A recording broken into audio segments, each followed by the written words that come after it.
Welcome to a journey through the human mind, where every thought, emotion, and decision tells a story. Psychology isn't just about what we do, it's about why we do it. Whether you're here to understand yourself, improve how you learn, or just explore what makes people tick, you're in the right place.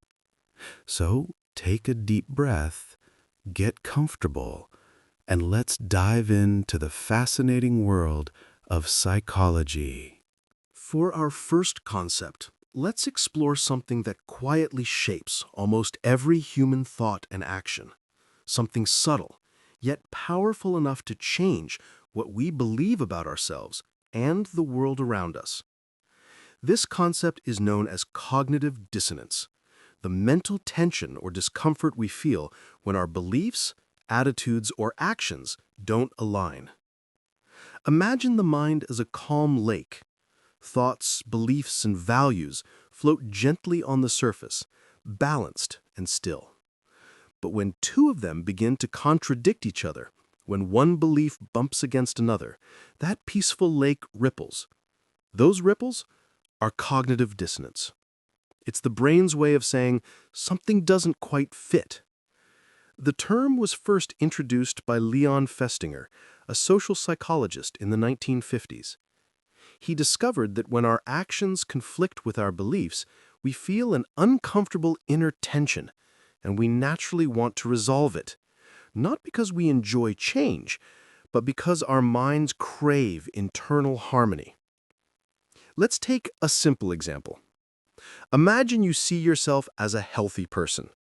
You value fitness, you try to eat well, but one day you find yourself eating an entire box of cookies.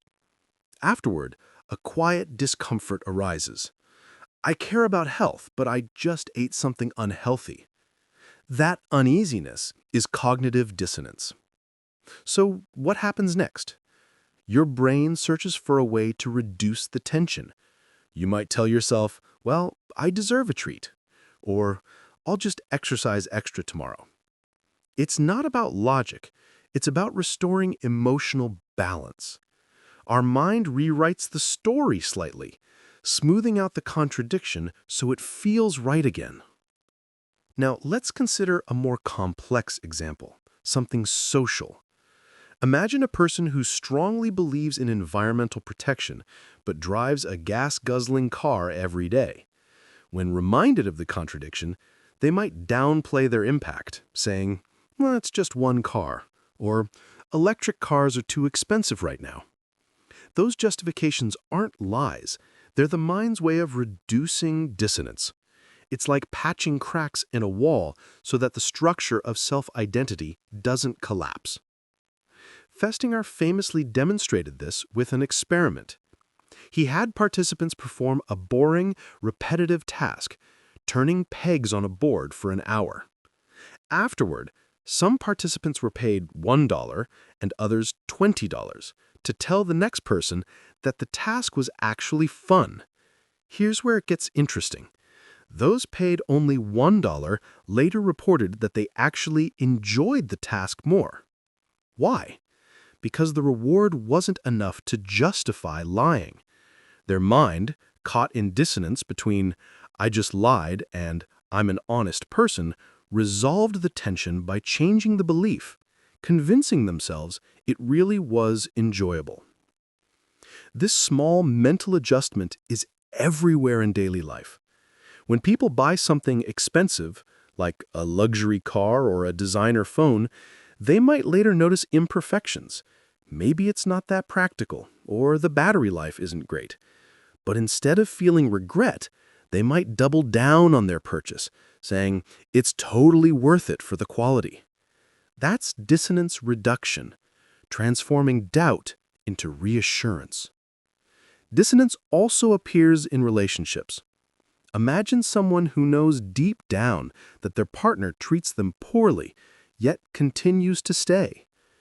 To reduce the dissonance between I deserve respect and I'm staying in this situation, they might tell themselves, "It's not that bad," or "They'll change." The mind gently edits the story so the emotional world feels more stable, even if it's not completely true. But dissonance isn't always negative. In fact, it's a sign that your mind is active, self-aware, and capable of growth. When handled consciously, dissonance can push us toward change. For example, when someone realizes, "My actions don't align with my values," that discomfort can motivate transformation. Eating healthier, becoming more honest, or rethinking harmful beliefs. In this sense, dissonance acts like a gentle alarm, not a threat, but a whisper that something inside you wants to evolve. You might even notice cognitive dissonance in your own daily choices.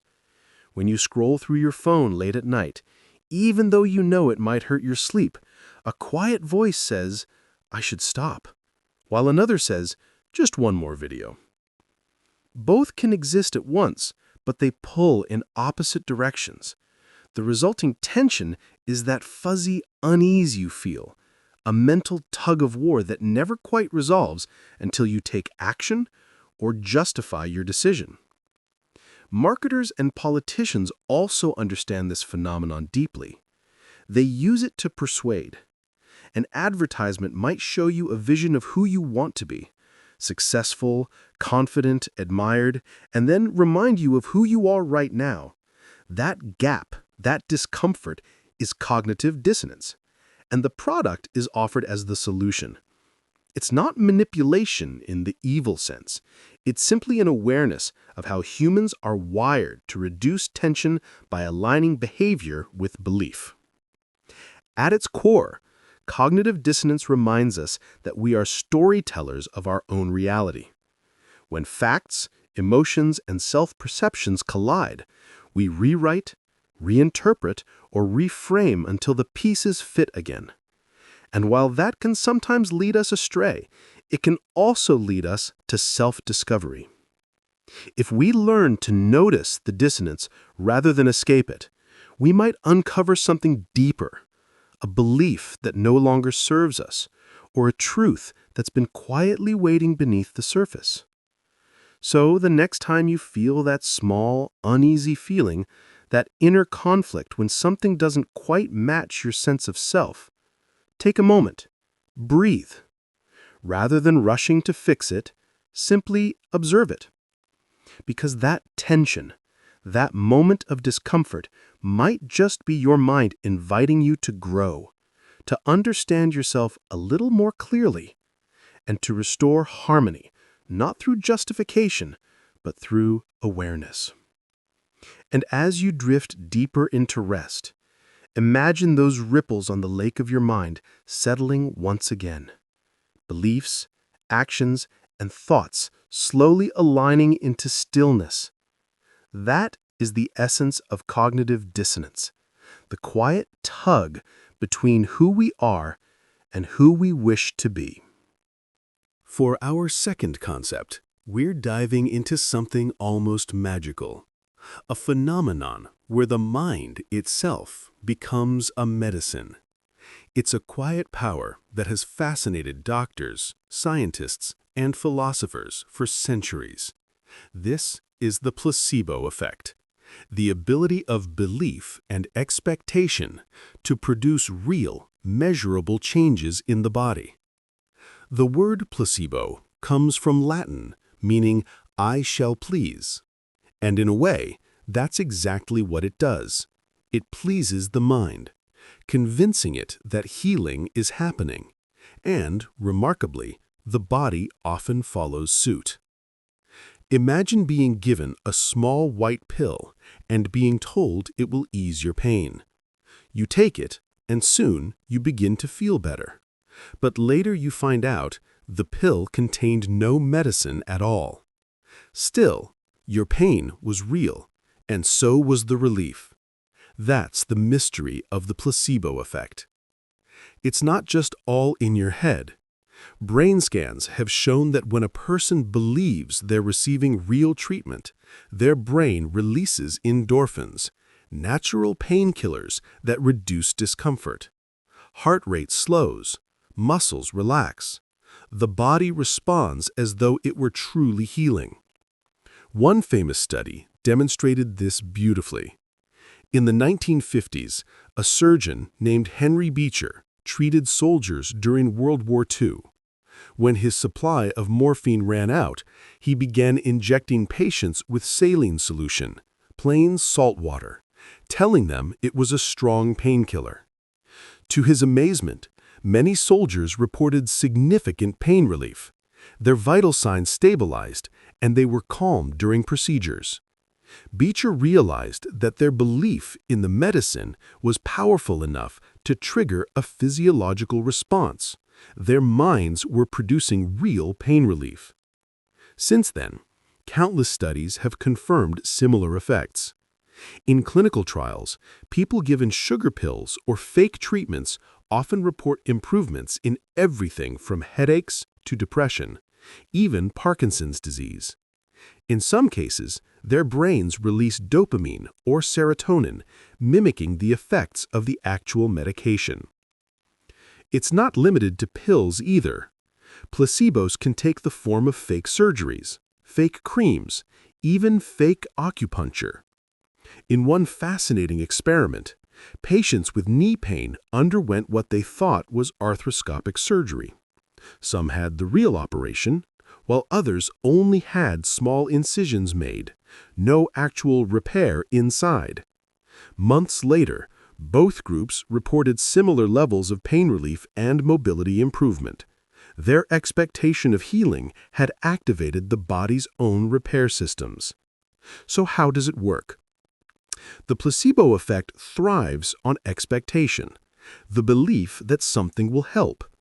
When we anticipate relief, our brain releases neurotransmitters that mirror those produced by actual medical treatments.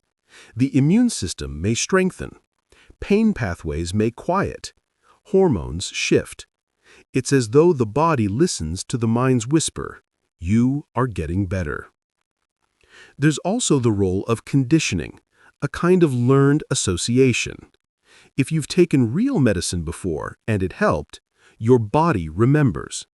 Next time you take something that looks, smells, or feels the same, your body may respond automatically, even if the medicine isn't real. It's a blend of memory and expectation, wrapped in biology. But there's a deeper layer to this story, a psychological one. The placebo effect reveals just how deeply the mind and body are connected. It reminds us that healing is not only chemical, but also emotional, contextual, even spiritual. When a patient feels cared for, when a doctor's words inspire confidence, or when a ritual of healing takes place, the body responds in kind. Hope itself becomes therapeutic. Interestingly, there's also something called the nocebo effect, the darker twin of the placebo. This happens when negative expectations create negative outcomes. If a person believes a harmless pill will cause nausea, they might actually feel sick. If they're warned that a treatment has side effects, their brain can produce them even without the drug. The mind doesn't just mirror healing, it can also mirror harm. These twin effects, placebo and nocebo, reveal a simple but profound truth. Our perceptions can shape our reality, even at the level of biology. In the modern world, scientists still wrestle with what the placebo effect means. Is it deception, or is it a sign that the mind itself is a powerful healer? Today, some researchers are exploring what's known as open-label placebos, treatments where patients are told outright that the pill has no active ingredient. Surprisingly, many still experience benefits.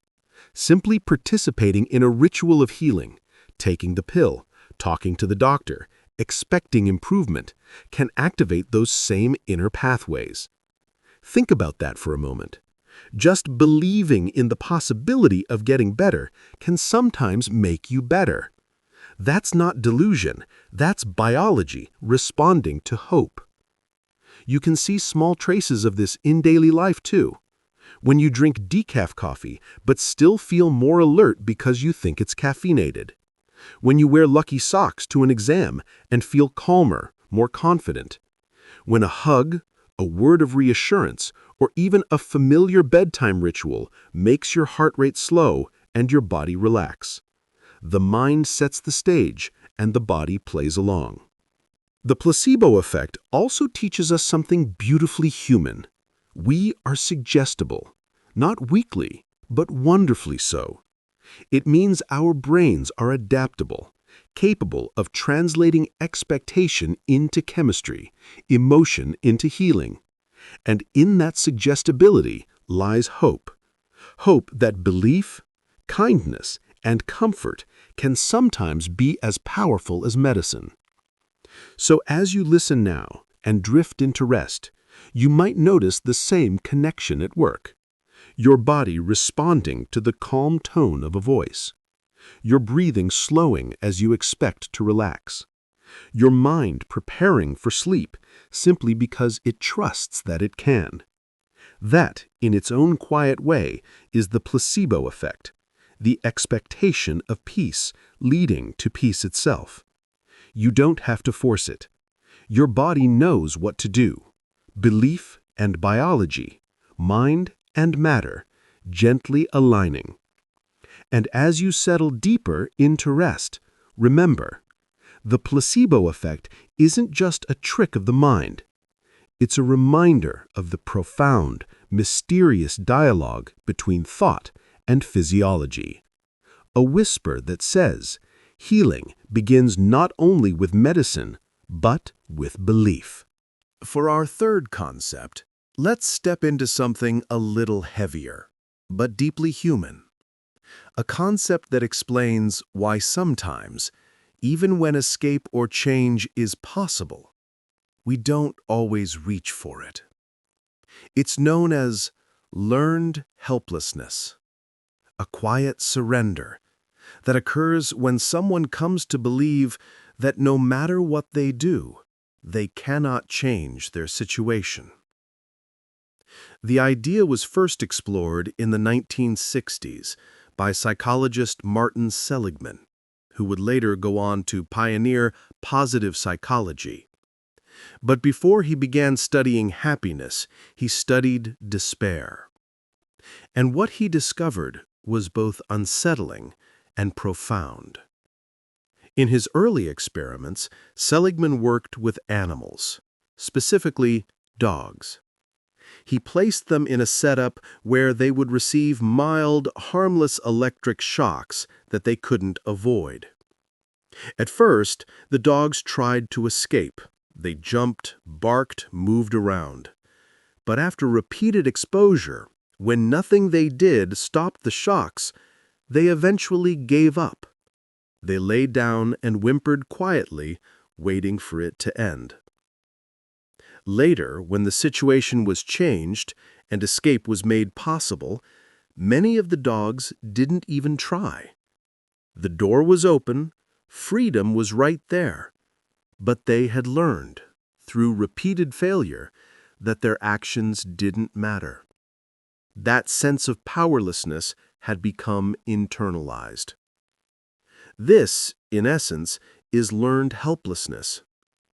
When we experience repeated outcomes that we can't control, we may stop trying altogether, even when control returns. It's a powerful explanation for certain patterns in human behavior. For example, consider a student who fails several math tests in a row. Even when offered help later, they might think, "I'm just not good at math." They stop studying seriously, not because they're lazy, but because they've learned to believe effort doesn't change results. Or imagine someone in an unhealthy relationship, where their voice isn't heard, their feelings are dismissed. Over time, they may stop speaking up, stop hoping for change, even when opportunities arise to leave or be heard. Their sense of agency, The belief that they can influence the outcome slowly fades away. Learned helplessness can also emerge in workplaces, schools, and even broader social systems. When people repeatedly encounter barriers, bias, or unfair treatment, the result isn't always rebellion. Sometimes it's quiet resignation, a slow dimming of motivation, a belief that the effort isn't worth it because the system won't change. But there's more to this story, because Seligman didn't stop at despair. He asked, if helplessness can be learned, could hope be taught? In later research, he found something remarkable. When individuals, whether humans or animals, were later exposed to small, consistent experiences of control, they began to recover. Even simple, predictable successes helped restore their belief that effort mattered. In other words, control can be relearned. This idea became a foundation for modern approaches to resilience and therapy. In cognitive behavioral therapy, for instance, people are taught to recognize that their thoughts shape their feelings, and that changing how they interpret events can change how they respond. Someone who once thought, "I can't do anything right," can learn to reframe it as, "I failed this time, but I can try differently next time." This shift seems small, but psychologically, it's enormous. It's the difference between a closed door and one that's slightly open, enough for light to come in. Learned helplessness also connects deeply with motivation and mindset. Psychologist Carol Dweck later built on this idea with her concept of the growth mindset, the belief that intelligence and ability are not fixed but can grow through effort. People who hold this belief are far less likely to fall into helplessness because they interpret challenges as opportunities to learn, rather than proof of failure. And even in the smallest moments, this plays out. Think about learning a new skill, playing piano, programming, or painting. At first, mistakes come easily, progress feels slow, and the temptation to give up whispers softly. But each small success, each chord that finally sounds right, each brushstroke that lands just so, is a spark of control returning. It tells your brain, my effort changes the outcome. That message is powerful beyond measure. But learned helplessness doesn't just live in the laboratory or the classroom. It can affect our emotional lives too. When people face grief, trauma, or long periods of uncertainty, that same feeling of powerlessness can seep in. Even the smallest decisions feel heavy. Motivation fades. Life begins to feel like something that happens to us rather than something we can shape. But within that awareness lies the first step out. Because helplessness, as Seligman discovered, is not a life sentence. It's a learned state. And what is learned can also be unlearned. Healing begins with small acts of agency. Making the bed, stepping outside, sending one message, taking one deep breath. Each act of will, however minor, rewires the mind to believe again. There's something beautifully human in that idea, that hope can be rebuilt one small success at a time. The same mind that once learned helplessness can also learn empowerment, optimism, and self-trust. And it starts with noticing that not all doors are locked, even when they once seemed to be. So let yourself rest now, knowing that even in surrender, the possibility of strength remains.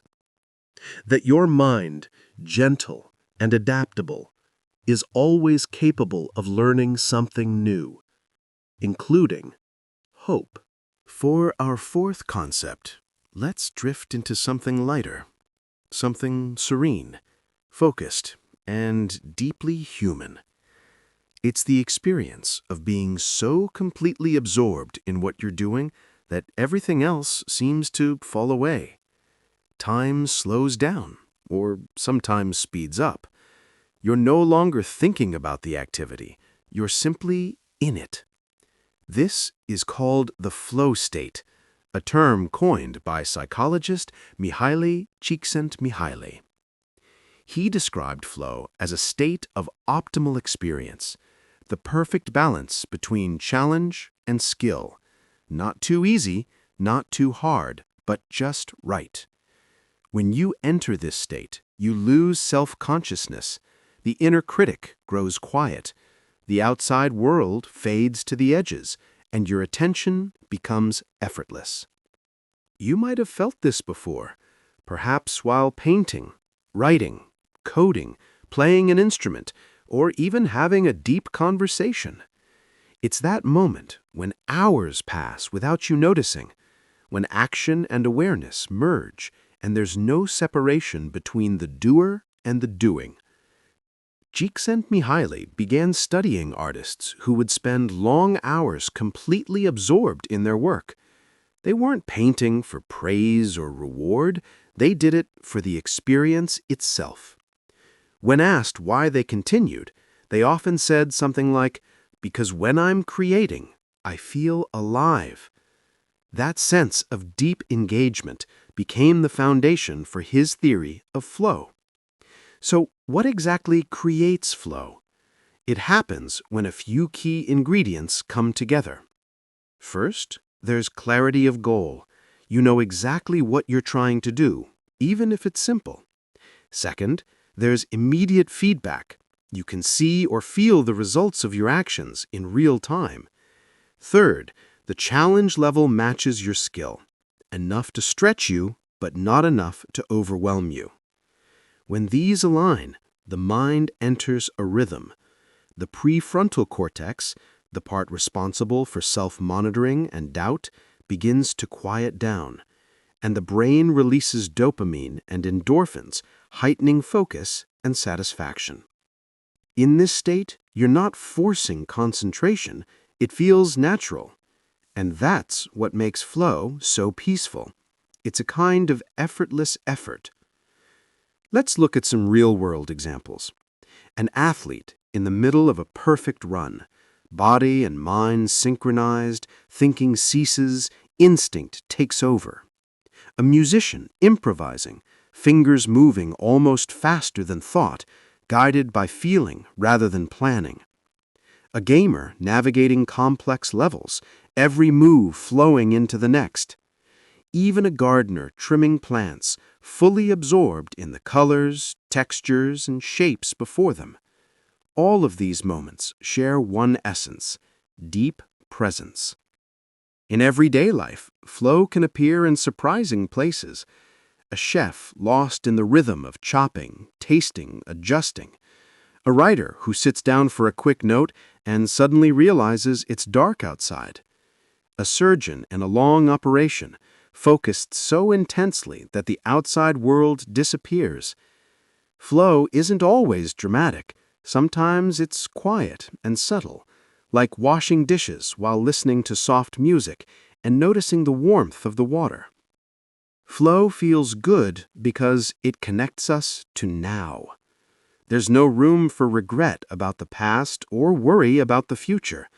In flow, the only time that exists is this one. Psychologists have found that people who frequently experience flow tend to report higher life satisfaction. It's not necessarily about success or money. It's about moments of meaning. Those times when you feel both challenged and alive. Flow can even act as an antidote to anxiety or apathy because it anchors the mind in purposeful activity. What's beautiful is that flow doesn't require grand achievements. You don't need to be a master pianist or a professional athlete. It can happen at any level of skill, as long as you're immersed and present. Even reading this now, listening to the rhythm of the words, can bring a trace of that same feeling, the quiet hum of being fully here. As you drift closer to sleep, you might imagine yourself entering that same gentle state. Your breathing aligning with the rhythm of calm, your mind becoming focused yet free, thoughts slowing down, blending softly like brushstrokes on a canvas. No need to force anything, just the ease of attention flowing naturally without resistance. Because flow is not about control, it's about harmony. It's the mind and the moment moving together, effortlessly. And when you find that rhythm, whether in art, study, work, or rest, it feels like coming home. So let yourself ease into that flow now. The steady rhythm of your breath, the calm focus of stillness, and the quiet joy of simply existing in the present moment. That is the flow state, where effort becomes art and awareness becomes peace. For our fifth concept, we enter the quiet realm of the unseen, the parts of ourselves we rarely acknowledge, yet which shape us all the same.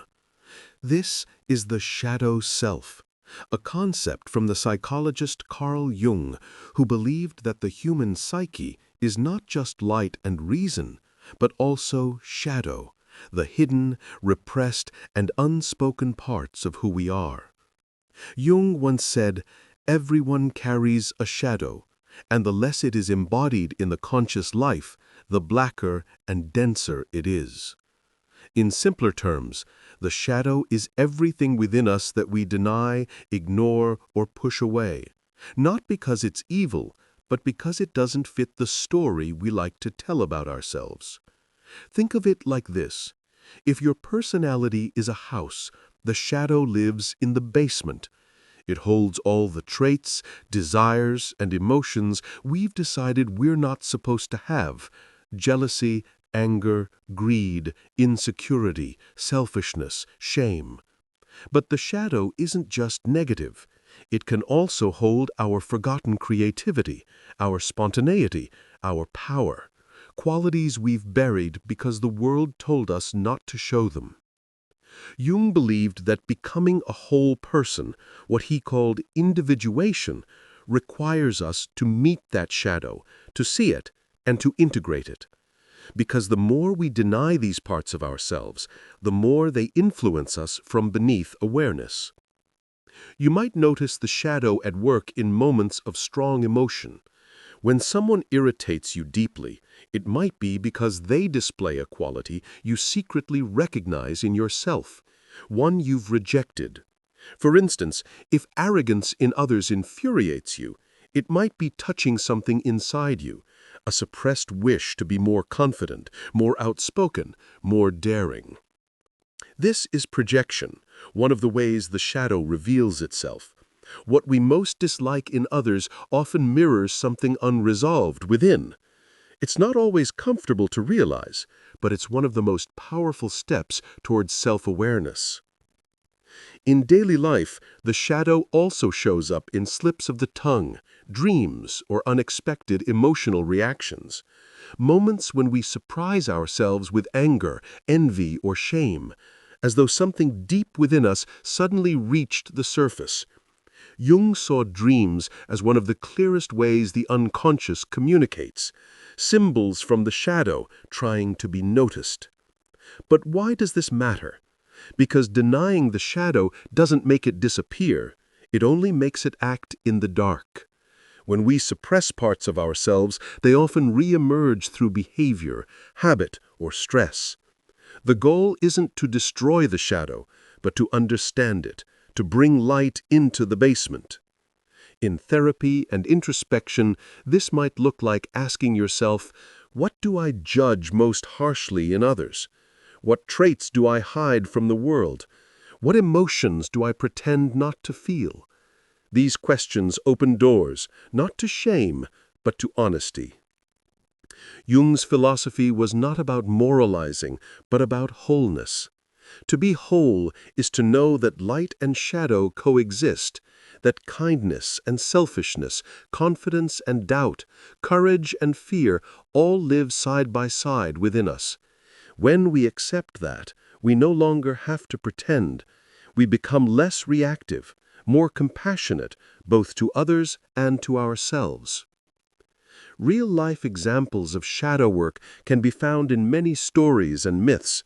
In literature, the shadow often appears as a dark twin, like Dr. Jekyll and Mr. Hyde, or Darth Vader in Star Wars. But in these tales, the villain isn't always separate from the hero. They are two sides of one being. The journey of redemption, of transformation, often comes when the hero faces that inner darkness and learns from it. In modern life, shadow work might be as simple as acknowledging your hidden motivations. Maybe you crave validation, control, or admiration, things you were taught to see as wrong. But when you look at them without judgment, you begin to understand your humanity more deeply. Acceptance doesn't mean acting on every impulse. It means recognizing that every impulse has a reason for being there. Sometimes the shadow even contains what Jung called the golden shadow. These are the positive traits we've repressed: confidence, talent, sensuality, leadership, qualities that feel too gold or too bright to claim. We project them onto others we admire, saying, "I could never be like that," when in truth, those same traits are sleeping quietly within us, waiting to be owned. Embracing the shadow, then, is not about becoming darker. It's about becoming more whole.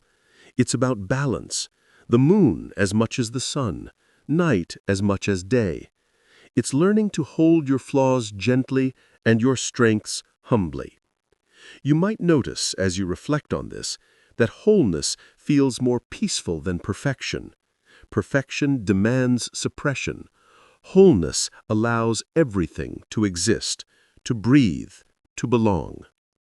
As you drift toward sleep, imagine your mind as a quiet landscape, a place where light and shadow meet softly at the horizon.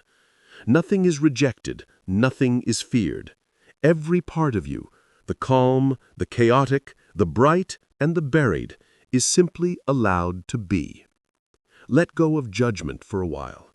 Let yourself rest in the fullness of who you are, not the image you show the world, but the complete, unfiltered self beneath it. There is a quiet strength in that honesty, and as you breathe slowly, you might sense a kind of peace, not the peace of perfection, but of acceptance. That is the shadow self, the part of you that lives in the dark, not to be hidden forever, but to be met, understood, and finally embraced. For our seventh concept, let's explore a fascinating quirk of the human mind: the feeling that everyone is watching, judging, or noticing every detail about us. This is known as the spotlight effect, the tendency to overestimate how much attention others pay to our actions, appearance, or mistakes. Imagine walking into a room, feeling slightly self-conscious about a stain on your shirt or a stray hair. You might assume everyone notices it. You imagine them whispering, laughing, or silently judging. But in reality, most people are absorbed in their own thoughts, rarely noticing the small imperfections we magnify in our minds. The term spotlight effect was first described by social psychologists Thomas Gilovich and colleagues in the late 1990s. Through experiments, they discovered that people consistently believe they are being observed far more than they actually are. It's as if we carry an imaginary spotlight on ourselves, shining brightly on every perceived flaw.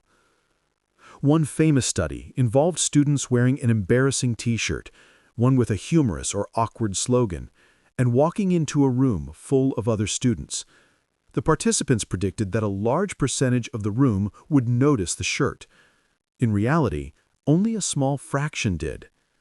Their perception of being observed was far greater than reality, a perfect illustration of the spotlight effect. This effect isn't limited to clothing. It applies to social behavior, public speaking, and even small mistakes. Tripping on a sidewalk, fumbling a word, sending a typo in a message.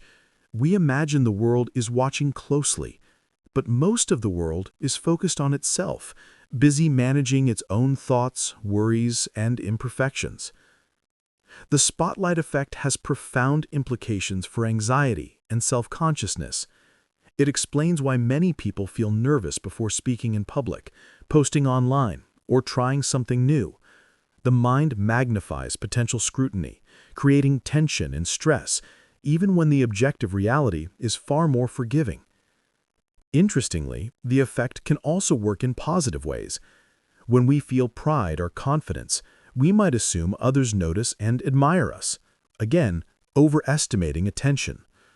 The mind's spotlight can illuminate both worry and delight, amplifying our internal sense of importance in ways that aren't always accurate. Real-life examples abound. A student worries about answering a question incorrectly in class, imagining all eyes on them. A coworker rehearses a joke, fearing it will fall flat. A musician hesitates before performing, imagining the audience analyzing every note. In each case, the perceived observation is far greater than the actual attention paid. The spotlight effect also reveals something tender about human experience. We are all deeply self-focused. Our awareness of our own thoughts, feelings, and insecurities is intense. We rarely realize that others are similarly absorbed in their own minds, living with their own spotlights, their own worries, and their own blind spots. Recognizing this can be quietly liberating. It encourages self-compassion, allowing us to let go of imagined scrutiny. We can approach social interactions with gentleness, understanding that the world is far more forgiving than our internal spotlight suggests. In practice, mindfulness helps soften this effect. Slowing your breath, observing your thoughts without judgment, and noticing the present moment can reduce the tension caused by imagined attention. You can remind yourself, most people are simply living their own lives, just as absorbed in their own experiences as you are in yours. The spotlight effect also teaches humility. It reminds us that our internal dramas are largely invisible to others. It invites us to step lightly in the world, with curiosity rather than fear, with courage rather than self-consciousness. As you drift closer to sleep, imagine the spotlight gently dimming. The imagined eyes of the world fade into soft darkness. Your mind and body release tension. You are free from scrutiny, free from judgment, and free to rest. And as you settle deeper into calm, notice the quiet relief of knowing the world is not watching as closely as we think. Your small mistakes, your fleeting insecurities, your quiet thoughts, most are unseen, unremarked upon, and perfectly harmless. That is the spotlight effect, a gentle reminder that we are less observed than we fear, and more free to be ourselves than we realize. For our eighth concept, let's explore the quiet architecture of the mind, the mental frameworks that shape how we perceive, remember, and understand the world. This is schema theory, a central idea in cognitive psychology, describing how our brains organize knowledge into structured patterns called schemas. Think of a schema as a mental blueprint. It's a framework built from experience, guiding how we interpret new information and respond to our environment. Schemas help us recognize faces, understand social norms, or even know what to expect when walking into a coffee shop. For example, imagine entering a restaurant. Without thinking, you anticipate a sequence: being seated, receiving a menu, ordering, eating, and paying the bill. That sequence is part of your restaurant schema, a mental map built from countless past experiences. It allows you to navigate smoothly without consciously analyzing each step. Schemas aren't limited to everyday routines. They shape how we see people, situations, and even ourselves. A friend schema tells us how trustworthy or kind people might be.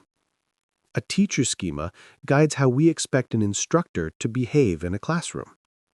A self schema influences how we interpret our own abilities, preferences, and personality traits. One fascinating aspect of schemas is that they can both help and hinder us. They allow quick understanding, but they also create blind spots. For instance, if you hold a stereotype about a group of people, your schema may cause you to notice information that confirms it, while ignoring contradictory evidence. This is called schema-driven bias, the brain filling in gaps with familiar patterns, even if they aren't entirely accurate. Real-life examples of schema use are everywhere. A child learns a dog schema: 4 legs, fur, tail, barking. Later, when encountering a wolf for the first time, the child might initially categorize it as a dog until new information adjusts the schema. A new coworker may be placed into a friendly colleague or strict manager schema based on first impressions, which subtly shapes how you interpret every subsequent interaction. Schemas also affect memory. We tend to remember details that fit our existing schemas more easily, while forgetting or distorting information that doesn't align. For example, if you expect a library to be quiet, you might overlook the whispering students and instead remember the silence more strongly than it actually was. Interestingly, schemas are flexible.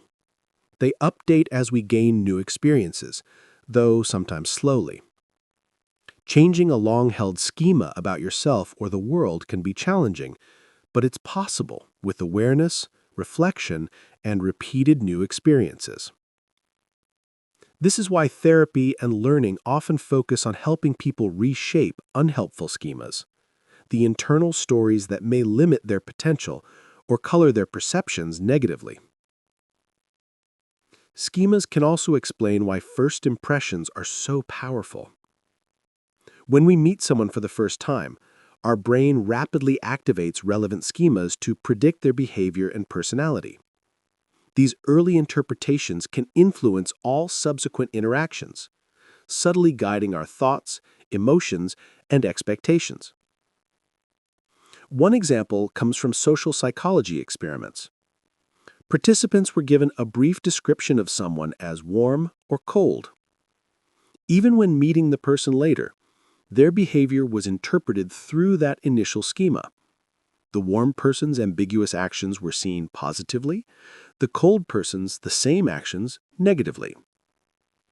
This demonstrates how schemas guide perception, sometimes unconsciously. On a personal level, our self-schemas are especially powerful. If you see yourself as competent and capable, you're more likely to notice opportunities, act confidently, and remember successes. Conversely, a negative self-schema can make achievements feel fleeting, mistakes magnified, and new challenges intimidating. Schema theory reminds us that perception is not passive. The mind actively organizes, filters, and interprets information through the lens of prior experience. Our realities are, in a way, constructed, shaped by the blueprints we carry silently in the background.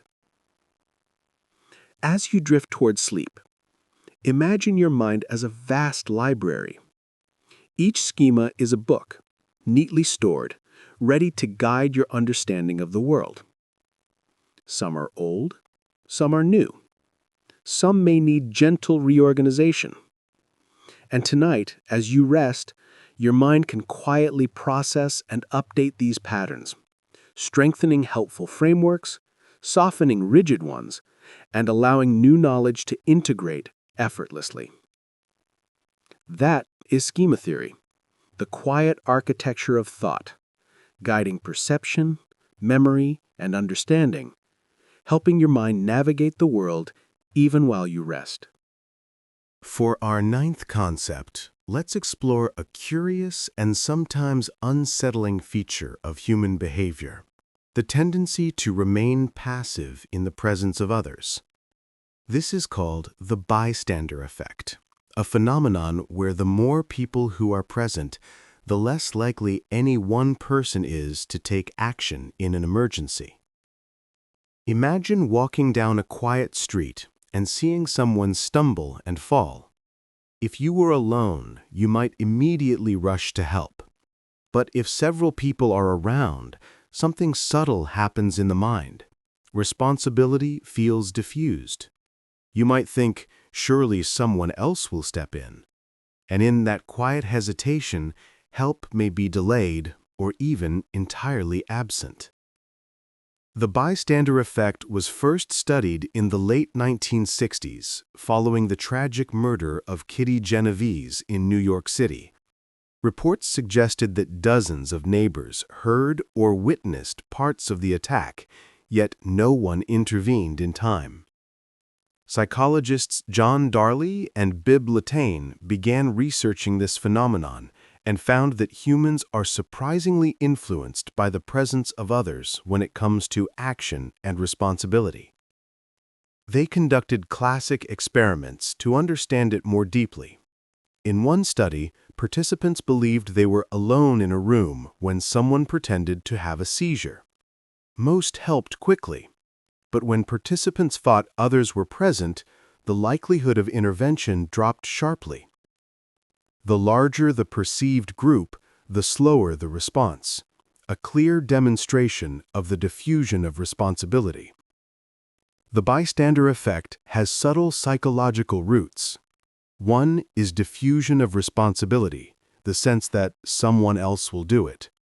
Another is social influence, the tendency to look to others for cues on how to behave. If no one else seems concerned, we may interpret the situation as non-urgent, even if it clearly is. In everyday life, this effect is not limited to emergencies. It can appear in classrooms, workplaces, or online spaces. For example, when a problem arises in a group project, each member may assume someone else will address it. Or on social media, when someone posts a call for help, many may read it, but few respond, believing others will take action. Interestingly, the effect can also reveal the quiet power of human connection. When one person steps forward, it often breaks the inertia, inspiring others to act.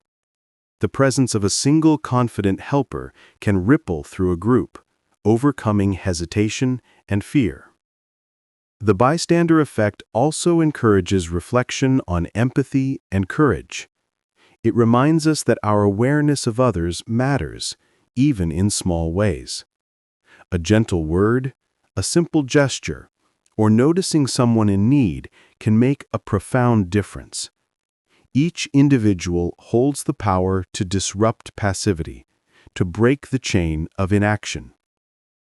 In daily life, cultivating mindfulness can counter the effect.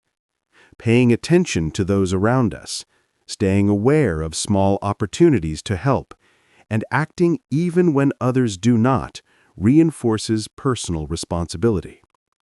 Even tiny acts of kindness, holding a door, offering a smile, listening attentively, can counteract the subtle diffusion of responsibility that crowds create. The bystander effect also offers a quiet lesson in humility. It reminds us that humans are influenced by social cues far more than we might like to admit. We are social creatures, deeply connected, yet easily swayed by the behavior of those around us.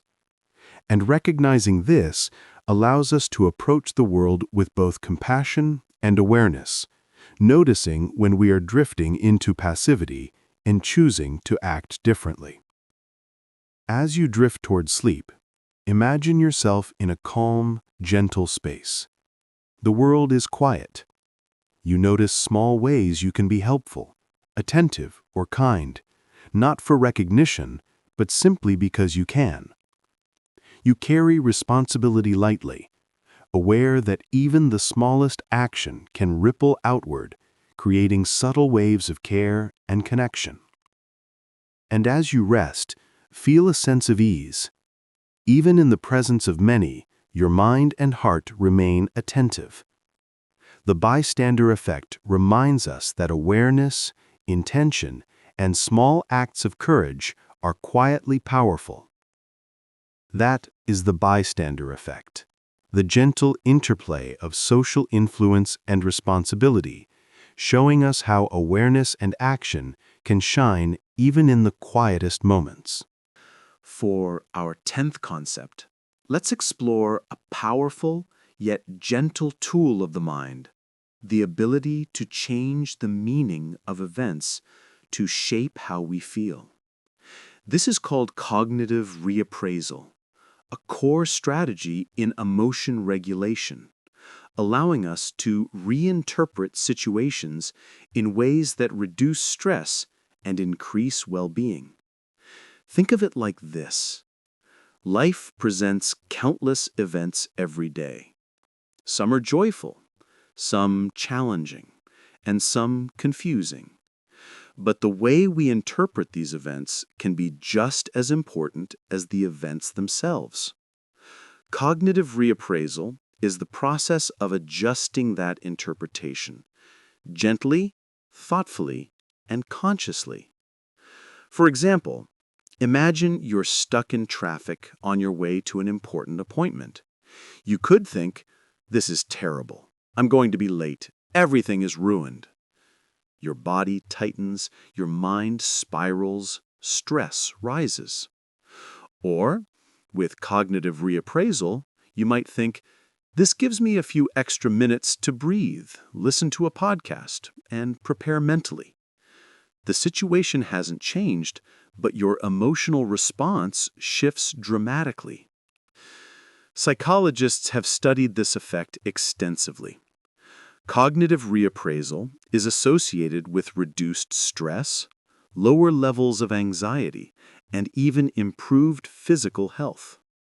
It allows the brain to reframe challenges as opportunities, setbacks as lessons, and frustrations as temporary experiences rather than permanent disasters. Real-life examples are everywhere.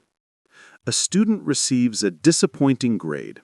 Instead of thinking, "I'm a failure," reappraisal invites, "This shows me where I can improve and I can learn from it." A runner misses a personal record. Instead of frustration, they might think, "I gave my best today and I'll do better next time." A disagreement with a friend becomes a chance to understand another perspective rather than a battle to win. Reappraisal also has a profound effect in long-term mental health. Therapists often encourage clients to notice their automatic thoughts, evaluate them, and consider alternative interpretations. This practice helps reduce rumination, prevent escalation of negative emotions, and build resilience in the face of challenges. Interestingly, cognitive reappraisal is different from suppression. Suppression is trying to push away emotions or hide them, which can actually increase stress. Reappraisal, on the other hand, works with emotions, acknowledging them, then gently reshaping their meaning. It's a calm, mindful shift that respects the experience rather than denying it. Reappraisal can also be applied to social interactions. Suppose someone cuts in line or interrupts a conversation. Instead of thinking they're rude and inconsiderate, reappraisal might suggest, "Maybe they are in a hurry or didn't notice me. It's not personal." Your emotional response softens and tension eases naturally. This skill also helps in imagining the future. If you are anxious about an upcoming presentation or test, reappraisal can help you reframe nerves as excitement, challenges as opportunities for growth, and mistakes as learning experiences. the mind becomes less of a source of pressure and more of a supportive guide. In daily life, small moments of reappraisal can quietly transform experience. Listening to a rainy afternoon as calming rather than dreary. Viewing a detour as an unexpected adventure rather than a delay. Seeing constructive feedback as a gift rather than criticism. Each gentle reinterpretation is like softening the edges of the day, smoothing tension, and creating mental space for peace. As you drift towards sleep, imagine your thoughts as clouds in the sky. Some are heavy, dark and fast-moving, worries, regrets, anxieties. Reappraisal allows you to gently reshape those clouds. They change color, soften in shape, and drift slowly across your mind. You are not forcing them away, you are simply seeing them differently, allowing calm to settle beneath. This practice doesn't require effort or judgment. It's simply the quiet art of noticing, reframing, and letting go. Your mind, patient and flexible, is capable of guiding your emotions toward ease and balance. That is cognitive reappraisal, the gentle reshaping of thought and emotion, allowing the mind to rest more peacefully, even in the midst of life's challenges. For our 11th concept, let's explore a fascinating quirk of human memory, the way our minds tend to hold on to unfinished business, nudging us quietly until completion. This is known as the Zeigarnik Effect, named after the psychologist Bluma Zeigarnik, who first observed this phenomenon in the 1920s. Zeigarnik noticed something curious in cafes in Vienna. Waiters could remember orders that were still in progress, which dishes were being prepared, which tables were waiting, far better than orders that had already been completed. Once a task was finished, the memory faded quickly. This observation revealed a powerful feature of the mind. Unfinished or interrupted tasks create a kind of mental tension, keeping them active in memory until they are resolved.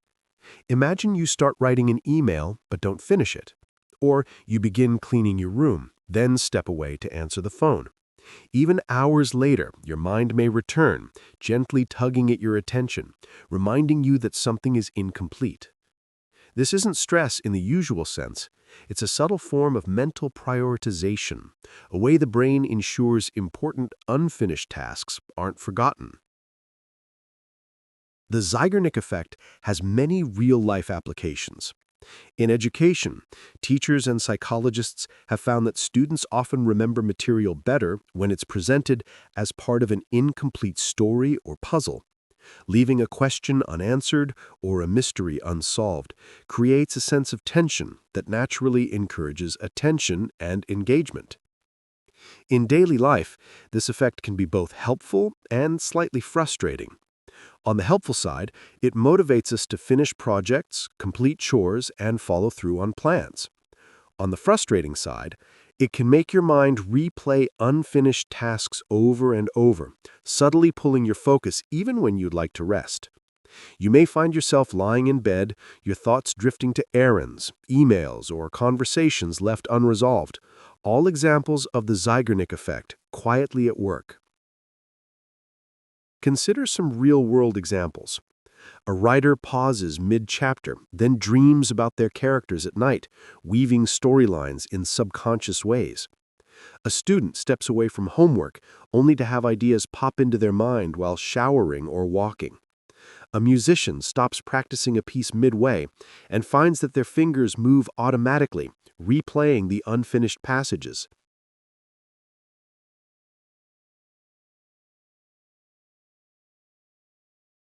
Interestingly, the Zeigarnik Effect is closely tied to our emotional responses. Unfinished tasks often create a mild form of tension, not anxiety necessarily, but a kind of cognitive itch that needs scratching. When we complete the task, the tension is released, creating a satisfying sense of closure. Completion brings relief. The mind can let go. For our 12th concept, let's explore something beautifully human: the way our expectations can quietly shape the world around us. This is known as the Pygmalion Effect, and it reminds us that belief, both in ourselves and in others, can become a self-fulfilling prophecy. The name comes from an old Greek myth about Pygmalion, a sculptor who carved a statue of a woman so beautiful and lifelike that he fell in love with it. Moved by his devotion, the goddess Aphrodite brought the statue to life. The story symbolizes the power of belief and creation, how what we expect and envision can influence what becomes real. In psychology, the Pygmalion Effect describes how higher expectations lead to improved performance, and conversely, how low expectations can lead to poorer outcomes. It's not magic. It's the subtle interplay between perception, communication, and motivation. When someone believes in us, we sense it in tone, attention, and energy. And without realizing it, we start to rise to that belief. The most famous demonstration of this effect came from a study by psychologist Robert Rosenthal and school principal Lenore Jacobson in the 1960s. They told teachers that certain students had been identified as having high potential for intellectual growth based on test results. But here's the twist. Those high potential students were chosen at random. They weren't actually different from their peers. Months later, when researchers returned, they found that those randomly selected students had made greater academic gains. The only difference was in the teacher's expectations. Believing these students were gifted, teachers unconsciously gave them more attention, more encouragement, and more challenging work, and the students, in turn, rose to meet those expectations. This experiment revealed something profound. Our beliefs about others can change how we treat them, which then shapes how they see themselves. Expectation becomes behavior, behavior becomes outcome. You can see this effect in everyday life. A coach who believes in an athlete's potential will push them a little harder, give more detailed feedback, and celebrate progress more enthusiastically. A mentor who sees promise in a student might offer more opportunities, guidance, and trust. Even subtle gestures, a nod of encouragement, a tone of confidence, communicate belief. The Pygmalion Effect also works in the opposite direction, known as the Golem Effect, when low expectations hinder performance. If someone constantly signals that they doubt your abilities, you might hesitate, second-guess yourself, or give up sooner. Their belief, or lack of it, quietly influences your confidence. But the beauty of the Pygmalion Effect is that it's reciprocal. It doesn't just apply to how others treat us, it also applies to how we see ourselves. When we expect more from ourselves, we begin to act in alignment with that vision. We prepare better, persist longer, and interpret setbacks as temporary rather than final. Our self-image starts to sculpt reality, one small belief at a time. Imagine a student who believes they're bad at math. That belief colors how they approach problems, how quickly they give up, and how they interpret feedback. But if that belief shifts, perhaps because of a kind teacher's encouragement or a small success, their confidence changes, and so does their performance. They begin to see themselves as capable, and in time, the belief becomes true. The Pygmalion Effect operates everywhere, in classrooms, workplaces, families, and friendships. A manager's faith in their team can boost creativity and morale. A parent's encouragement can shape a child's resilience. Even in romantic relationships, Partners who expect kindness and understanding tend to foster it, while those who expect conflict often find themselves caught in it.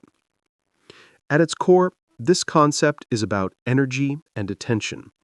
What we focus on in others tends to grow. When we look for strengths, we nurture them. When we expect goodness, we often find it. It's not about blind optimism. It's about seeing potential and giving it space to unfold.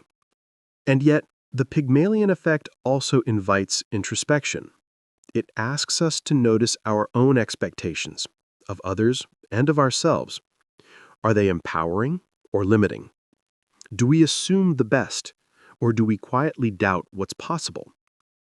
Each expectation sends ripples through our interactions, shaping the subtle emotional climate around. For our 13th concept, let's explore something subtle, almost invisible, that shapes the way we see people, events, and even ourselves.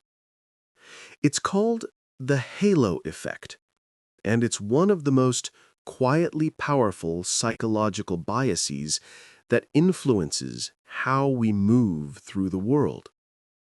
The halo effect describes how our overall impression of a person, often based on just one trait, colors the way we interpret everything else about them. If someone appears kind, we might assume they're intelligent. If someone looks confident, we might assume they're competent. If someone is attractive, we might believe they're good. It's like our minds take one glowing piece of information and let it radiate outward, casting a halo over everything else. The term comes from early research by psychologist Edward Thorndike in the 1920s. He noticed that when military officers evaluated soldiers, they tended to rate them consistently across all categories: appearance, intelligence, leadership, even when the categories weren't directly related. If a soldier seemed physically neat and disciplined, they were also rated as more capable and loyal. One positive impression spread across unrelated traits, just like light from a halo spreading across a face. It's a mental shortcut, a kind of efficiency trick used by the brain. Our minds are constantly trying to make sense of limited information. So when we find one piece of evidence that feels positive or trustworthy, we use it to fill in the rest. It saves effort, but it can also distort reality in quiet, persistent ways. Think about first impressions. You meet someone for the first time. Their smile is warm, their handshake confident, their voice calm. Without realizing it, your brain begins building a story. This person must be kind, capable, intelligent, trustworthy. That story forms in seconds, often before they've said more than a few words. Now imagine the opposite. Someone seems distracted, reserved, or awkward. The halo effect can reverse, forming a horn effect, where one negative impression shades the rest of your judgment. Suddenly, you might interpret their silence as arrogance, their hesitation as incompetence, even if none of that is true. It's fascinating and a little humbling how much our perception depends on these subtle mental patterns. We like to think we're objective, that we see people for who they really are. But much of the time, we're guided by these invisible halos, assigning meaning where none was earned. You can see the halo effect at work in so many areas of life. In the classroom, for example, a teacher might assume that a well-behaved student is also more intelligent. or that a quiet student is less capable, when in reality, they might just be shy. In the workplace, a manager might favor an employee who's outgoing or articulate, interpreting their confidence as competence. Meanwhile, another equally capable person who's more reserved might be overlooked. The halo effect even shapes how we consume media. A celebrity who seems charming in interviews may be assumed to be kind or generous, even if we've never seen evidence of that in real life. A politician who appears strong and decisive on camera might earn our trust, regardless of their actual policies. Marketers know this well. They use attractive models, sleek packaging, and emotionally charged storytelling to create halos around their products. A phone brand might not just sell technology, it sells the image of creativity, confidence, and sophistication. The halo effect turns features into feelings.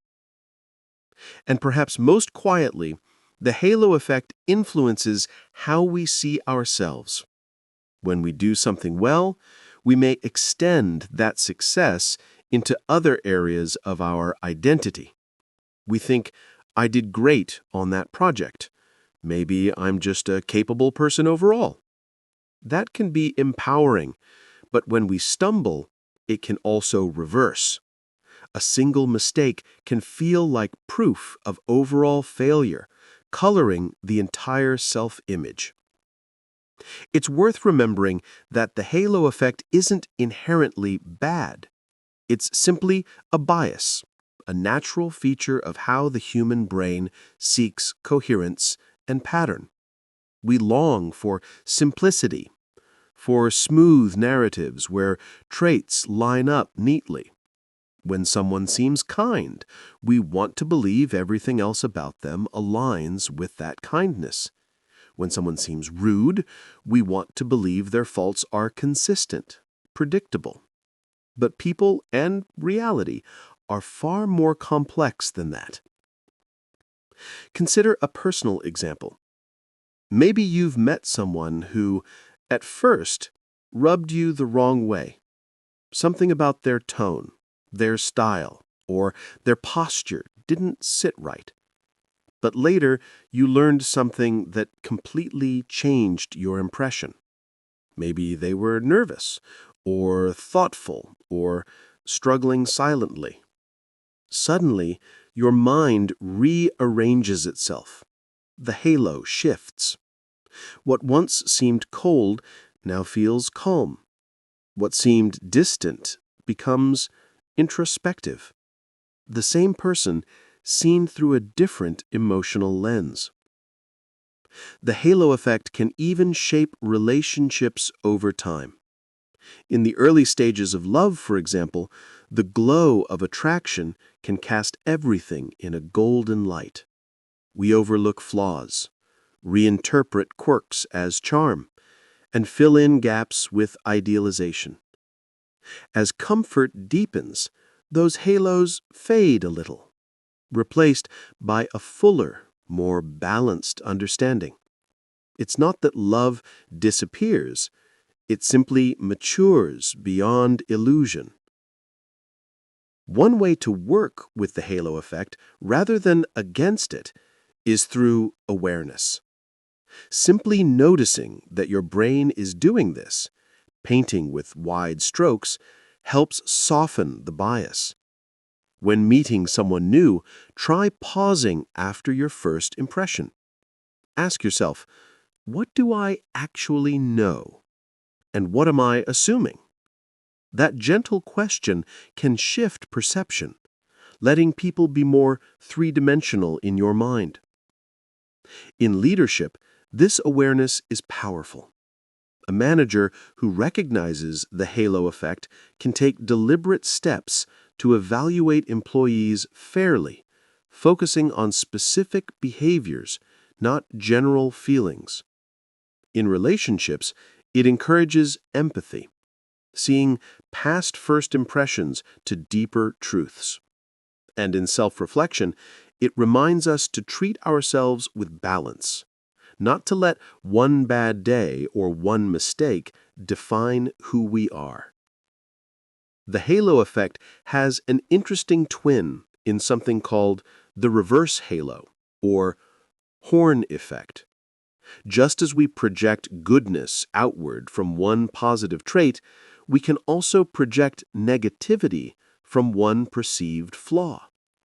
It's why a single disagreement can taint how we remember someone, or why a small imperfection in an object, a scratch, a dent, makes the whole thing feel flawed. The mind prefers consistency, even when consistency isn't truth. Understanding this can make us more patient. It can remind us that people are complex mosaics, capable of kindness and mistakes, wisdom and uncertainty, light and shadow. Seeing that complexity in others helps us hold space for it in ourselves. Now, as you settle deeper into rest, imagine the halo effect as soft light, a gentle glow that surrounds your thoughts. Each impression, each judgment, like a small lantern in your mind. Some shine brighter, some softer, coloring how you see the world. But beneath that light, For our 14th concept, let's explore one of the mind's quiet tricks, something that almost everyone experiences, often without realizing it. It's the feeling that people are paying more attention to us than they actually are. The feeling that our mistakes are noticed, our awkward moments remembered, and our flaws illuminated under some invisible spotlight. This is called the spotlight effect, and it's one of the most human of all cognitive biases. The term was coined by psychologists Thomas Gilovich and Kenneth Savitsky at Cornell University in the late 1990s.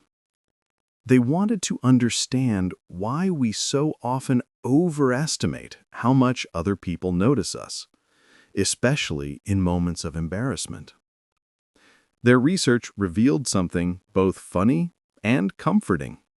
Most of the time, people simply aren't paying as much attention to us as we think. To study this, they conducted a simple experiment. They asked college students to put on an embarrassing t-shirt. In one version of the study, it featured a large picture of the singer Barry Manilow, and walk into a room full of peers. The students, feeling awkward and self-conscious, were then asked how many people they thought had noticed the shirt. On average, they guessed about half of the group had noticed it. In reality, only about a quarter of the people did. In other words, we dramatically overestimate how much others notice us, especially when we feel exposed. Our minds exaggerate the social spotlight, turning a brief moment of awkwardness into what feels like a scene in front of an audience. And yet, the truth is humbling and freeing. Everyone else is busy worrying about their own spotlight.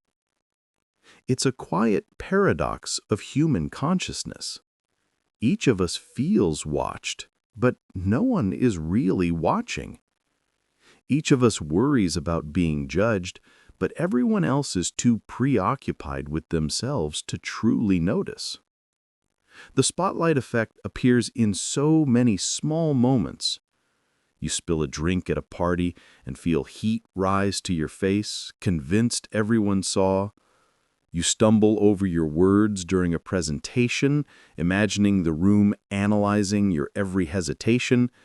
You wear something slightly unusual, and it feels like every pair of eyes has landed on you. But if you step outside yourself for just a moment, you realize no one else is replaying that event in their mind. No one is holding on to it the way you are.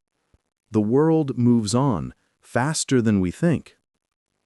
In a sense, the spotlight effect comes from empathy, from our ability to imagine how others see us. It's part of the same mental machinery that lets us predict social reactions and read emotional cues. But sometimes that machinery overfunctions. It turns sensitivity into self-consciousness, awareness into anxiety. This bias can make small things feel enormous. A stain on your shirt feels like a glaring flaw. A slip of the tongue becomes a lasting embarrassment. But if we were to ask those around us, "Do you even remember?" most would have no recollection at all. For them, it was just another passing moment in a long day. For you, it was magnified by the spotlight. That realization that others forget can be strangely comforting. It's a reminder that you can forgive yourself faster, too. In psychology, the spotlight effect is often discussed alongside something called the illusion of transparency, the tendency to believe that others can see our emotions as clearly as we feel them. When we're nervous, we assume everyone can tell. When we're upset, we assume it shows. But in truth, emotions are less visible than we imagine. People might notice that we're quiet or thoughtful or distracted, but rarely do they see the full inner world we're experiencing. Together, these effects, the spotlight effect and the illusion of transparency, create much of our social anxiety. We overestimate how visible we are and how readable our inner world is. We feel exposed when in reality we're mostly unseen. That might sound lonely, but it's actually peaceful. It means we can be ourselves. We can breathe. We can move. We can make mistakes, blush, laugh too loud, pause too long, and it's all okay. Life continues. People move on. The spotlight fades faster than you think. When you begin to see this clearly, you start to shift from self-consciousness to self-awareness. Self-consciousness makes us shrink away, afraid of being seen. Self-awareness helps us see ourselves with gentleness and humor. It allows us to say, "Yes, I felt awkward, but that's okay. I'm human." The more you accept that, the lighter life becomes. Because what if you lived as if no one were judging you? What if you allowed yourself to speak, create, and move freely, trusting that any awkwardness will soon dissolve into the flow of other people's days? Imagine walking through a busy city street. Hundreds of people, each living their own story, each with their own worries, hopes, fears, and dreams. You pass them, and each sees you for a second, then continues onward.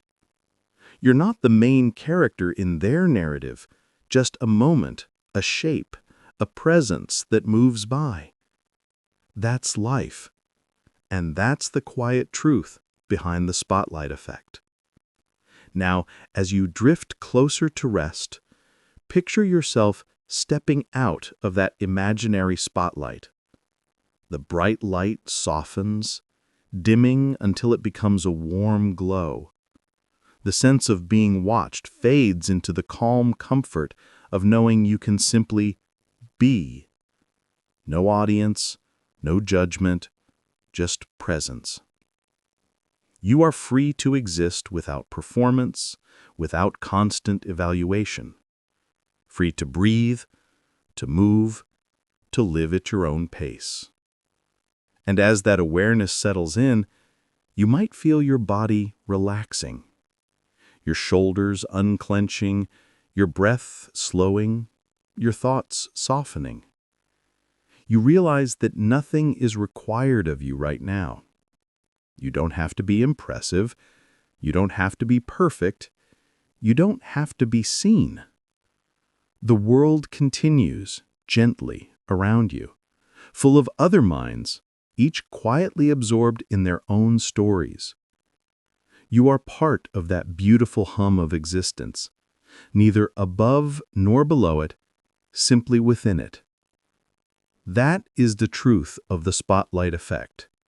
We are not as visible as we think, and in that invisibility, there is peace. The mind, freed from imagined judgment, can finally rest. It can soften, like waves settling after the wind. It can let go of old moments, of self-conscious echoes, of what others may have thought, because they've long forgotten. And now, you can too. So breathe. Let the spotlight fade entirely, until all that remains is the gentle rhythm of your breath and the quiet presence of your body resting. You are safe, unobserved, whole, and at ease. That is the spotlight effect, the illusion of attention, and the freedom that comes when you realize the world isn't watching nearly as closely as you imagine. For our 15th concept, let's explore something deeply human, quietly powerful, and surprisingly universal. It's a cognitive bias that shapes how we see the world, and more importantly, how we see other people. It's called the false consensus effect. The false consensus effect is the tendency to overestimate how much other people share our beliefs, attitudes, and behaviors. In simple terms, it's our mind's way of assuming that the way we see things is the way most people must see them too. It's a comforting illusion, one that tells us you are not alone. Others must think this way as well. But often, that assumption is wrong. Imagine, for example, that you love pineapple on pizza. You're convinced it's delicious. That sweet and savory combination feels perfect. Then someone nearby says they hate it. You're surprised, even a little shocked. You might think, really? But everyone I know likes it. That small, simple moment, believing that your preference is the popular one, is the false consensus effect at work. It isn't about arrogance or ignorance. It's about the way our brains are wired to make sense of the world through our own lens. We each walk around carrying an invisible bubble of experience, our upbringing, our memories, our culture, our daily routines. Inside that bubble, our beliefs feel obvious. Our values feel natural. Our preferences seem reasonable. And so, without meaning to, we project that sense of normalcy outward. We assume others live inside similar bubbles, when in fact, each person's world is entirely unique. The false consensus effect was first studied in the late 1970s by psychologist Lee Ross and his colleagues. They ran a simple but revealing experiment. Participants were given a choice. They could agree to walk around their campus wearing a large sandwich board that read, "Eat at Joe's." After choosing yes or no, they were asked 2 follow-up questions. How many people do you think would agree to do this? And how many people do you think would refuse? The results were striking. Those who agreed to wear the sign believed that the majority of people would also agree. And those who refused believed that most people would refuse too. each group projected their own decision onto others, assuming their behavior represented the normal one. This simple study revealed a deep truth. Our perception of consensus is often a reflection of ourselves, not reality. When you think about it, that's both fascinating and humbling. It means that much of what we believe about what people think is actually a mirror, a reflection of our own assumptions, polished and projected outward. This bias influences everything from politics to pop culture. If you hold a certain political opinion, you might assume that most people see things the same way. If you enjoy a certain type of humor, you might think that everyone finds it funny. If you care deeply about a social cause, it can be hard to imagine how anyone could see it differently. It's not because we're close-minded, it's because our minds crave belonging. The false consensus effect provides a quiet emotional comfort. It tells us you are not alone. Others must think this way as well. But often, that assumption is wrong. Because everyone else is doing the same thing. Everyone is projecting their own experiences outward, assuming that others think, feel, and live like they do. And so paradoxically, our shared illusion of consensus might be the only thing we truly all have in common.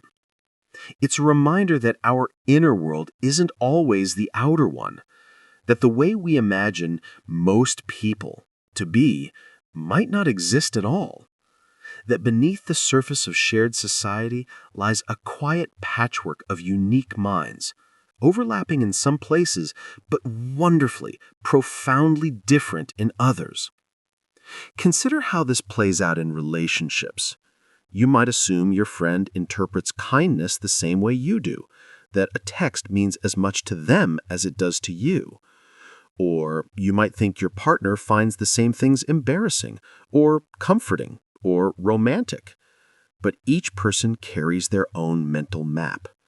The false consensus effect makes us think those maps are identical, when in fact they're beautifully mismatched, each colored by a different history. Recognizing that can bring patience. It helps you listen better, love deeper, forgive faster. Because you start to realize that misunderstandings aren't moral failings. They're just the natural result of different worlds colliding. On a broader scale, this bias also affects how we form communities. Online, we tend to surround ourselves with those who share our beliefs. Social media algorithms reinforce that, showing us posts, opinions, and comments that echo our own. Over time, that echo chamber deepens our false consensus effect. We begin to think, everyone feels this way, everyone agrees. Until suddenly we encounter someone who doesn't, and it feels like a shock, even a threat.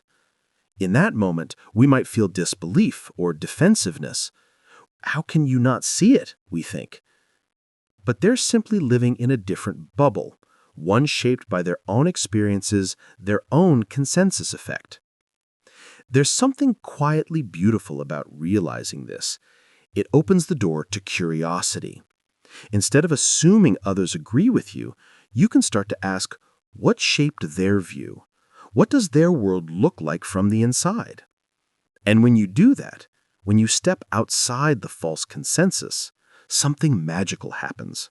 The world expands. It becomes richer, more complex, more mysterious. You start to see how endlessly varied human experience is. You realize that no one's perspective is universal, not even your own. It's a humbling truth, but also a freeing one, because it means that disagreement doesn't always mean division. It means that difference is the norm, not the exception. There's a quiet peace in that realization. When you stop expecting everyone to agree, you stop taking disagreement personally. You stop needing your worldview to be validated by others. You begin to rest in the gentle acceptance that your experience, your beliefs, your thoughts, your feelings, are just one thread in a vast human tapestry. And as you drift deeper into that thought, notice how it softens your perspective. Imagine billions of tiny worlds, each glowing faintly like stars in the night sky, each representing a consciousness, a way of seeing. Some overlap, forming constellations, families, friendships, communities. Others shine far apart, unique and distant. And yet, together, they fill the sky with light. Each one real, each one valid, each one its own version of truth. That is what it means to live among others, to coexist not in a single shared reality, but in billions of slightly different ones, all brushing up against each other in the vast space of human life. The false consensus effect reminds us how easy it is to forget that, how easy it is to mistake our own little patch of sky for the whole night. But when you really remember that each person is living in a different constellation of thoughts, something in you relaxes. You stop demanding sameness. You begin to appreciate difference. And that is perhaps the quiet gift of this concept. It teaches empathy. It teaches humility. It teaches that our way is one of many, and that's okay. So as the night deepens and your thoughts begin to slow, let this idea sink gently into you. The world is not filled with copies of yourself. It's filled with millions of others, each carrying their own versions of what's true, what's good, what's right. And somehow, amid that vast diversity, we still find connection through kindness, curiosity, and shared wonder. You can rest in that. You don't need everyone to think like you to belong. You don't need consensus to feel connected. You are part of humanity's great conversation, one voice among many, echoing softly through the endless dark. And as you breathe in and out, slowly, gently, the mind begins to quiet. The need to be understood fades into a calm acceptance of difference. The false consensus dissolves, replaced by something far more peaceful: understanding. You can let go of trying to measure what others think. You can stop assuming sameness. You can let the world just be, complex, diverse, beautiful, and vast. The hum of the wind softens, your body relaxes into stillness, and in this moment, you are part of that vast tapestry of human thought, unique, connected, and completely at ease. That is the false consensus effect, the illusion of universal agreement